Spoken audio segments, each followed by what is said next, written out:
Hey,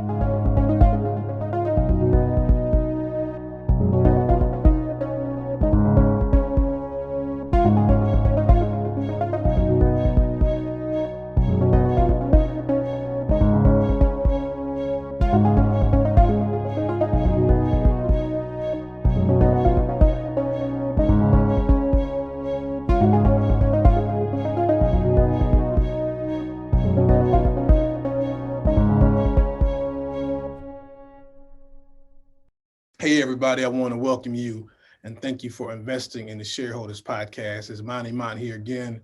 Guys, we are kicking off season 2. It's been great so far. I got great guests coming up and I have a great one here today. This is a special show for a couple of reasons, and I'm going to get into that. And we do this show, and I talk to a lot of entrepreneurs, a lot of people in business. I've never talked to, quote unquote, a politician, if you will. And not that I'm averse to it, but, I always want to make sure that, with this show, we try to give people perspectives on both ends and that, just for business and things like that. But in this instance, I'm making a exception I'm glad to make, because this particular gentleman, I know very well, to the point I remember when he was born and we grew up together. So, he is family, we are related, it's my cousin, and he is running for city council, and we're gonna get into all of that. Mr. Chris Webb is on with us today. How you doing today, Chris? Hey, cuz, you say that, you remember I'm being born, we say that because we're still young, that's all, we're not talking, generation, so just want to get that out there. But yeah, right. Little disclaimer there. Yeah, yes. A little disclaimer, but I'm blessed, and it's, say it's 19 degrees outside here in Whitehall, Ohio, but all things considered, everything's going well though. So I'm really you hit on the sentiment, especially from your point of view. Same for me. It gets to the point, and not to be a politician, but you have your platforms, you have your agendas, and you go door to door, you canvass, and there's a different level of, not necessarily humility, but you're listening to them. You're not trying to present anything. You're just listening. Trying to serve you. What can I do for you? But with you and the rapport, family, personally, I think there's a lot more you can really get into some of the nooks and crannies. And I think it's a great opportunity for the audience to know what it looks like. Just because however you feel the last 4.5 years and feel some type of way, we need to be in a position where we're empowered. We know how to make choices and how to go about the process. So. I'm really looking forward to the conversation, how we can dig into some of these layers, and, the intimacy, I think, is just going to add to it. Definitely, man. And that's really why I was excited to have you on, because I think for most people on the outside looking in, they don't even understand the process of politics, if you will. They don't know what it takes to, how would I start if I wanted to do something, or they don't know, even the intricacies of it. And I would love for you to get some insight on that. So first of all, you are running for city council of Whitehall. Now, this is your first political endeavor. Am I right with that? Yep. As a candidate. Yep. I've been, I guess, a surrogate of some, just as a supporter. I've held a fundraiser in the past for actually Columbus City Council. Mm-hmm. But for myself, first personal endeavor, and step forward to be out there and hopefully have a name on the ballot and try to earn the trust, of the citizens, my neighbors, my neighborhood, and be that public servant. So first time. So what made you, of course, the first question I'd like to ask after that is, what made you want to do this? Like, why did you really want to get involved in that? Was this a specific thing, or was it something that was building up? Yeah, and so there's layers to it, there's levels to it. So one, and this is real cool actually to speak to you. I think our family, we have just a deep-rooted desire to serve, and that can manifest in several ways. But, when you look at our family tree, you look at just the power to assemble individuals and either, shed light to the right way, a better way, or just to have that one-on-one rapport, like what's best for you. So I would say, starts with Grandma Anna, like straight up, like just, it's having that firsthand experience of a servant's heart, a servant's mind. So I think, it's that, and it's now that's manifested in several ways, where 4 years ago, I joined the United Way Central Ohio. We have a young professionals affinity group. We're just trying to engage young professionals, that 22 to 35-year-old on the United Way's mission, how to fight poverty, and understand that poverty, it's not because you're lazy and there's not one silver bullet. It's not, hey, get a good job. Okay, well, what about education? What about childcare? What about transportation? So just understanding the holistic nature of personal wellness from that standpoint.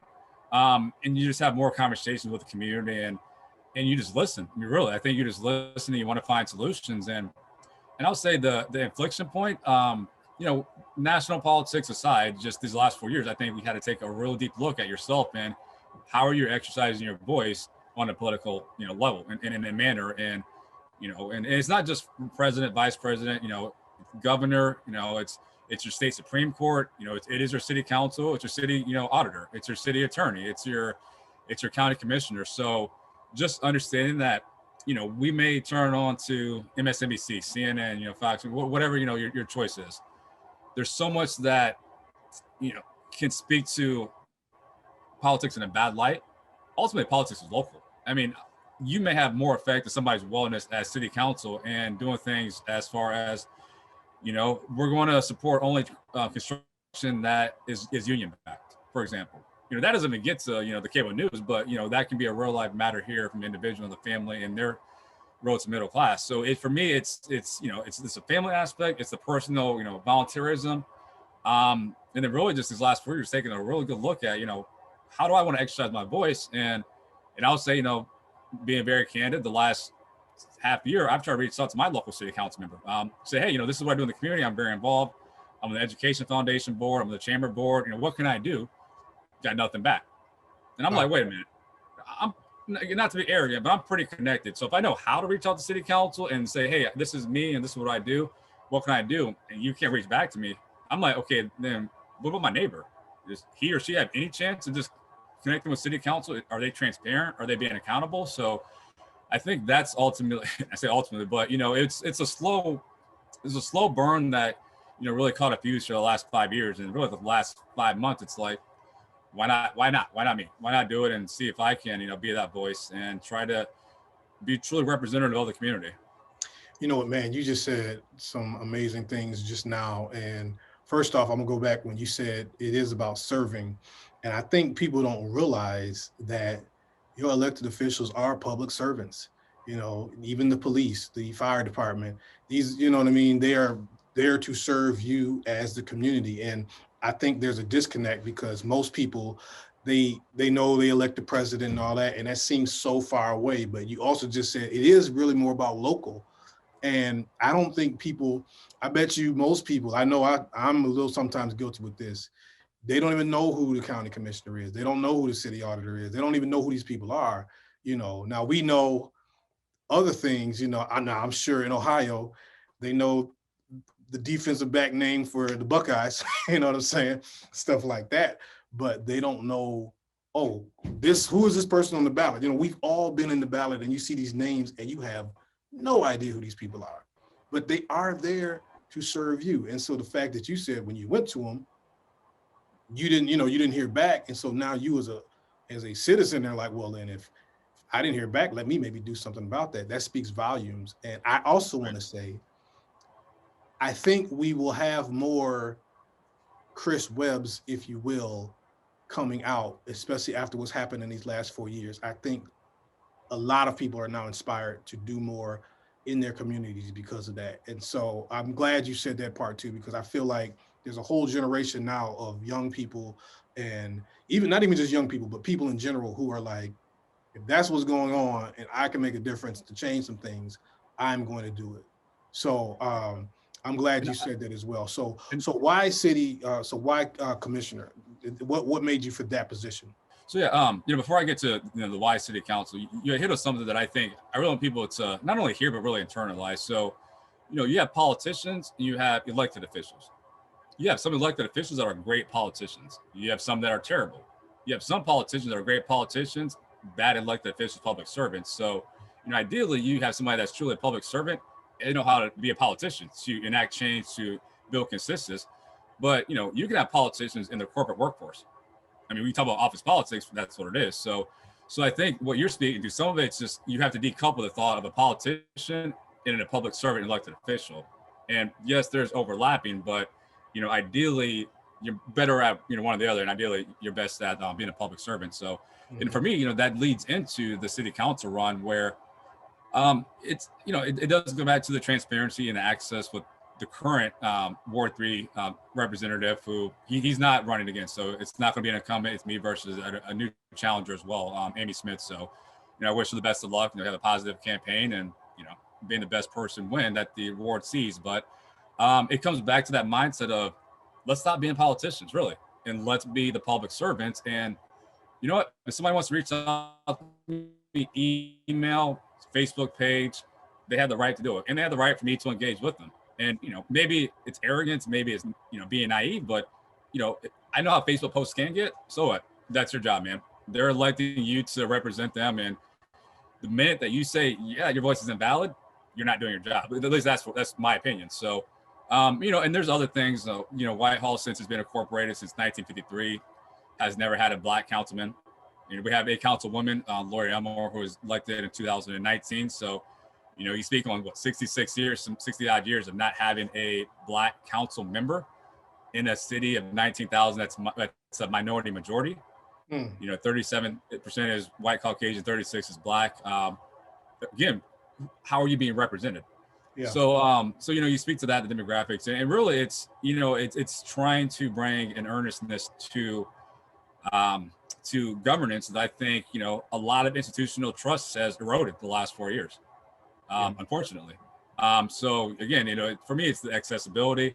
Unfortunately, Whitehall, the poverty rate, it's in the 13, 14%, depending on what census you look at. That's not acceptable. Only 15% advanced or have a higher education degree of a bachelor's or higher. That's not acceptable. So you start to look at, what has happened of late.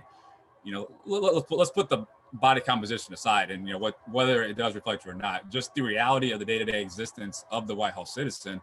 The median household income is $41,000.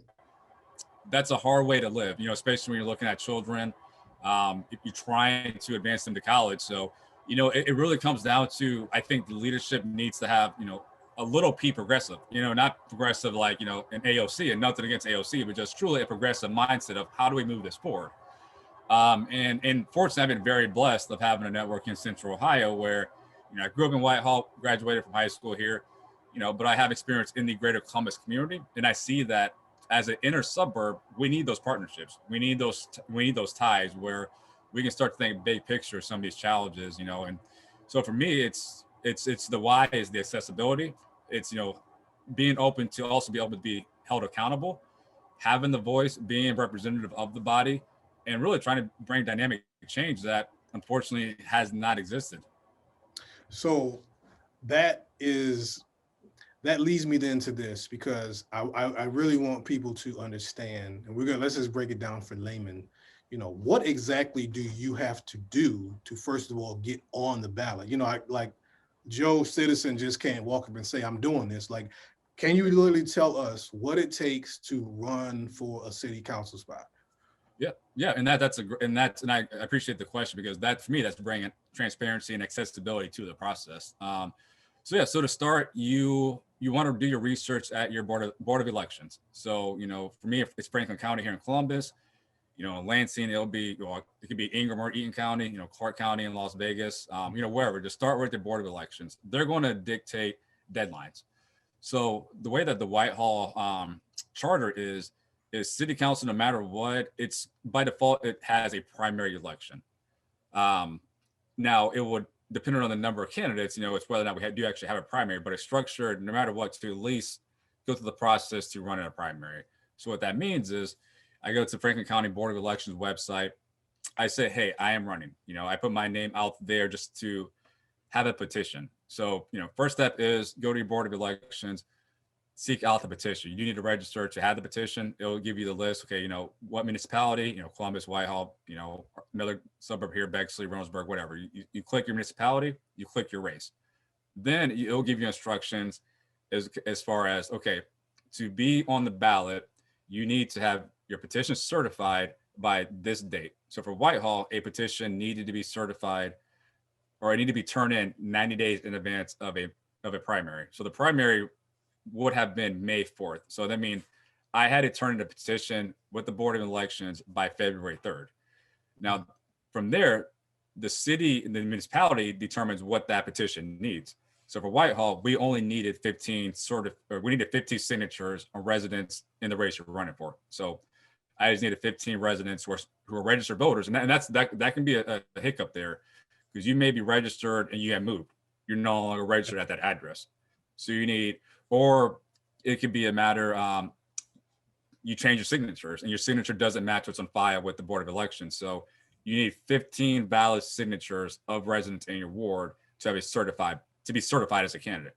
Now, for us, Franklin County will announce that they announced that on February 16th. So from that point forward, if there were more than 2 certified petitions, we would have a primary. But since there's only 2 people who just applied anyways, certified or not, it goes to general election of November. Right. So first step is, seek out your Board of Elections, look at the requirements. They'll tell you, hey, this municipality requires this many signatures.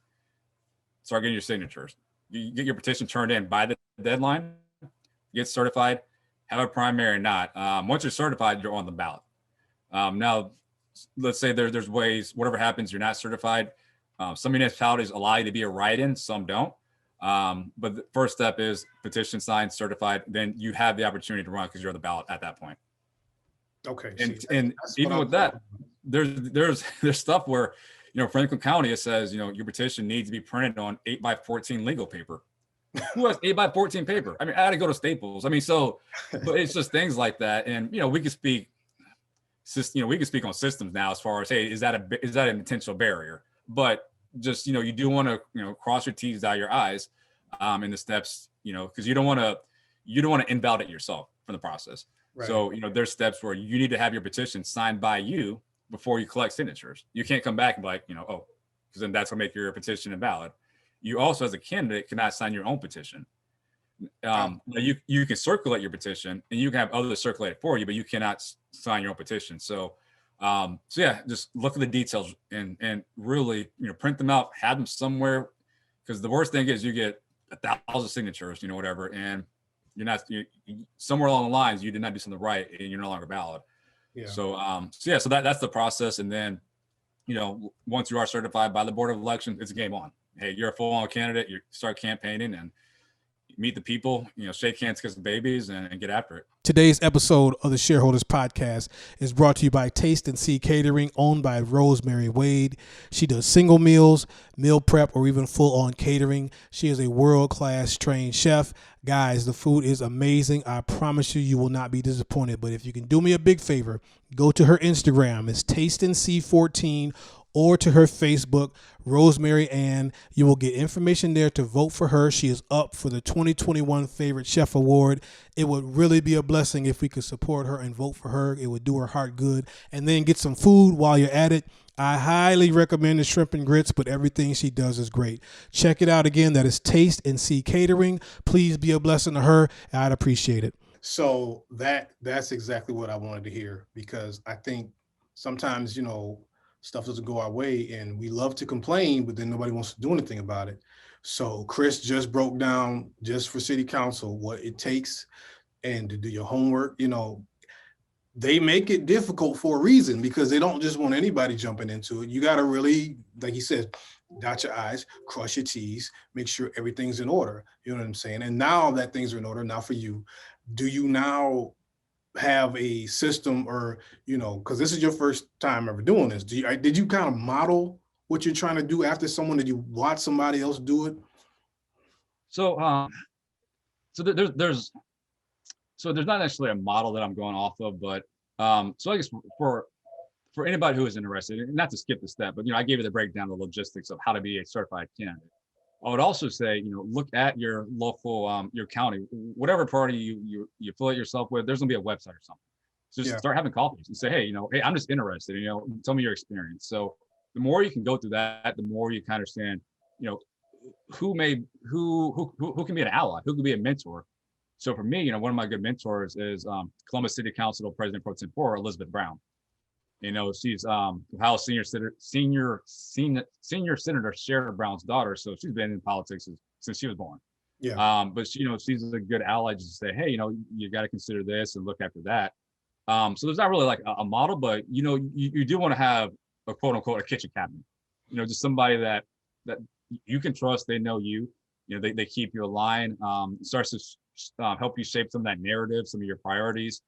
But then there's also things that are called C4s. National politics, they're called dark money groups because you don't know who's funding them. From a by the book, black and white, they are supposed to be educational and community advocacy groups. So here in Ohio, we have a program called Lead Ohio, and they help cultivate progressive leaders. And they give you a 6-month crash course on how to be an elected official, either a campaign manager, a candidate yourself, a surrogate. So there's entities out there that will support you. It does take some work, to find them out. But I would say, start, with your local county or your city's X party association. Typically, there's a young professionals of a party. There's a women's division. So yeah. So just as far as my team and a model, there's not necessarily like a canvas or like, hey, this is the model run for city council. It's going to be individualized to you as a person, your race. Sometimes you don't have a challenger, or that's different. It's also different if you fight an incumbent. But what I would say from the start is to research your local county, whatever. Here in Franklin County, we have a Franklin County Young Democrats. We have a Franklin County Democratic Party. We have a Franklin County Young Black Democrats. So it's just, there are entities there that will help you, just provide information and background support, some resources. People who've been through the process where they can say, hey, this is how you establish a ground team. This is how you do go door to door. This is how you do get the vote out, how you canvass. This is how you have a fundraiser, for the first time, in different tiers to do it. So, I myself, there's not like a, hey, I'm gonna pull something out of the library and like, all right, now I'm city council, this is the campaign, this is how I run it. It's just having the confidence and sitting down. And I think truly before you're an elected official and even a candidate, you start to take on that mindset of, you sit down and listen, go about this. And then ultimately you hear things from this person, that person, and it starts to formulate a plan for you. And then after the end of the day, it's just, once that plan is in place in your mind, surround yourself with people that just are on board with you. Either, they're on board with your platform, or, I have people who may not align directly with me for policy, but they say, hey, Chris, you know what? We know where your heart is. We've been around you for this many years. What can I do to support you? And they just may want to host their own event or a fundraiser, or they want to just contribute handwritten notes as thank you. So surround yourself by as many people that are on page with just you as a person and why you're running. Again, it may not be just a candidate, a policy and platform lock and step, but just people who see who you are, and then delegate duties. Always try to have a ground game, at least people that will go door to door with you.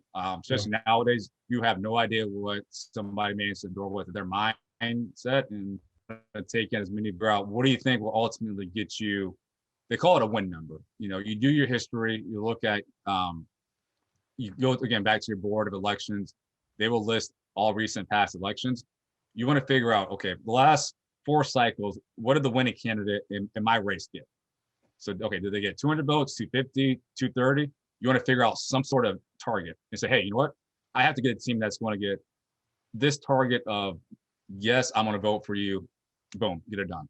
So yeah, so I guess there's a lot to that. It's not a blueprint, but you do want to network within your party locally, pick ears, maybe find a mentor, get that win number, and then get a team that will support you. You know what, man, I was going to kind of ask you specifically, but you already hit on it, because everybody that comes on this show, whatever business or capacity they do, I always ask about mentorship, and they all have somebody, they all have, a business person or a parent or a pastor, whatever.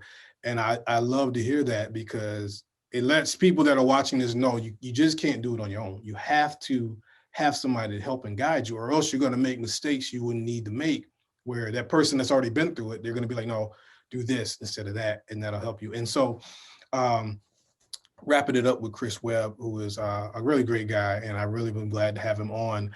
And the thing about it is, at the end of the day, if you're running for a position, you have to get people to believe in you, because they got to vote for you. You know what I mean? And so you've already been talking about hitting the ground and meeting people. And I think, every person that's elected, somebody had to vote for them. And they had to connect in some way with the people that they're voting with. And we've seen, over the past 4 years, that connection be not positive sometimes, and you sometimes prey on things with people that, bring some things out that we didn't like to see. But everybody, I think, is always wary because they feel like, well, this guy's running for this and that, and he's going to promise me this and promise me that. And we all know that's kind of that trap of that. But for you, I'll ask you this last thing.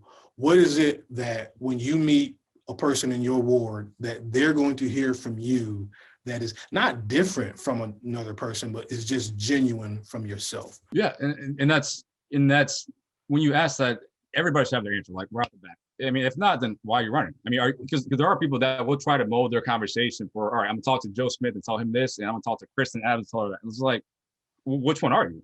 Yeah. So and then when when the wheel hits the, where the rubber meets the pavement, are you here or are you here? So, so for me, it comes down to, and we've hit on it, it's truly in not to give you the political speech, but, I've cultivated, for me, I'm called, the ABCs to me. And it's going to start with truly, it is accessibility. I'm a public servant. I'm here for you. Like, so, I need to be accessible to you. Accessibility is being, obviously accessible, but transparent and honest. So for me, it's having a social footprint because, city council, we meet Tuesday, Mondays, whatever. And it's, these closed chambers. No, like you just don't stop legislating, outside of that. So it's being accessible. It's being open to the public, email, call, social media, whatever. It's being accessible. So that's the A. For me, it's you deserve to have your basic needs covered. Point blank, in the story, done. Basic needs is food, shelter, safety. And nowadays we're seeing it's broadband too. I mean, we're in a world of Zoom, and that's leading to more inequity where you have individuals who don't have the proper broadband access to go to work, to go to class. So for me, I'm bucketing broadband access and infrastructure to the basic needs that you need. And then C, it's children. At the end of the day, they're our future. You speak to a mom and dad or wherever, we're all children at some point. We need to truly invest in children in the right way. At the level, even at the national level, the state level, local level, education is one of those things it's a great selling point, but the can keeps getting kicked down the road. At some point, we need to revisit. And I think this is the time now to do it. When we've been in a Zoom environment, where you see absenteeism rates go up because kids will check in and sign off, or they're not engaged, or hey, some kids, they're taking care of those younger siblings. This is the time for dynamic solutions to how do we educate and how do we take care of our children? I mean, the Biden administration right now, they're trying to tackle childhood poverty. And we need to do this. So, for me, it's an ABCs, that's me, but then there's also a 1, 2, 3 to being a public servant, in my opinion. For the one voice, one vote. We need to remove every single barrier that somebody may have to vote. Whether it's absentee voting or get into the ballot booth, we need to figure out how you as one person has your one vote. 2, legislate is a two-way street. Again, I'm here for you to legislate, but I'm here for you. Like, I need to hear your voice. I need to do what's best for you. So it's not just say, hey, I'm going to do this. This is my platform, take it or leave it. It needs to be a two-way street of what are you hearing? What are you feeling? Okay, this is my solutions to this. And then 3, we need all 3 parts of government, the legislative branch, the judicial branch, and executive. So on a local level, that's city council, city attorney, and mayor. We need to work together. We can't have the mayor go do this thing and that's it, and city council just rubber stamps everything. We can't have a rogue city attorney. We need to make sure there's checks and balances. So, it's one voice, one vote. You need to be heard.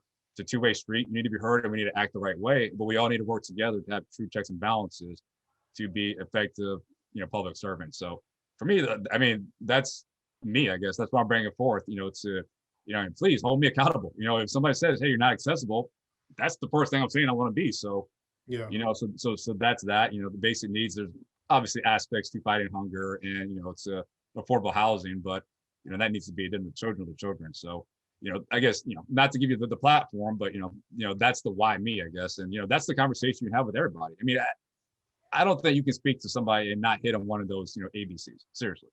I mean, if you're trying to speak to prosperity and wellness and growth, you're going to fall into one of those areas. So, you may be over here and traditionally vote for somebody that's not me, but there's a way that I can serve you and better where you're at. So yeah, so that's kind of just how I'm approaching this, and hopefully, God willing, everything comes to a head that I get that opportunity.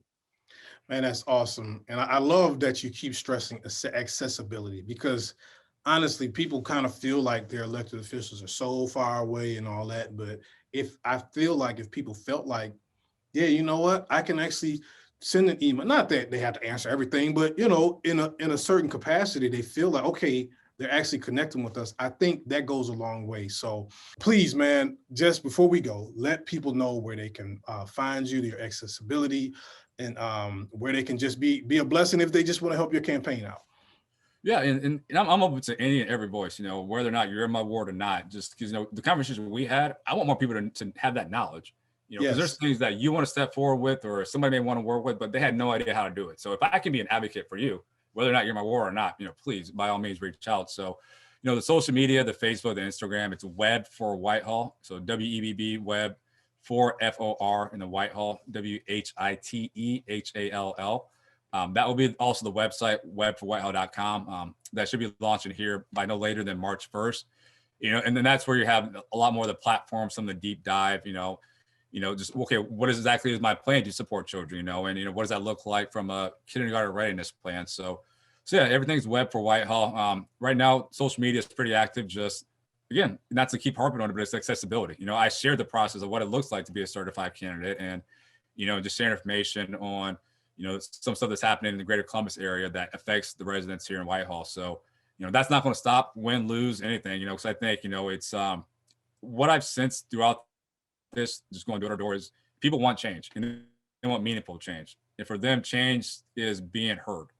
Yes. And, you know, for me, that's just not political speak, you know, it's truly, it's running that, because it goes back to the very first thing we spoke about. You know, I think in our family and just how we're raised, there's a spirit of servitude.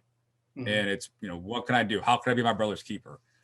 So, you know, whether or not that manifests in elected office, you know, it's going to continue on my nonprofit work, you know, this or that. But yes, please, any and everybody, you know, you're always feel free to reach out. Email addresses, you know, Chris at Webb for Whitehall, and be happy to chat, do whatever. And now as a politician, I would never say no to money. So, Hey, man, it takes money. I tell people all the time, like it's not something that you can do without funds. no. So Yeah, I mean, well, but on a serious note, I do want to be very active in the community. So it's coffee, it's, you know, it's coffee and conversations, it's pizza rallies, it's, yeah. you know, it's maybe doing a boat drive. So yes, you know, there's yard signs and flyers, but I also am trying to be true to the word that I'm being as accessible as I can be. So yes, I appreciate the opportunity.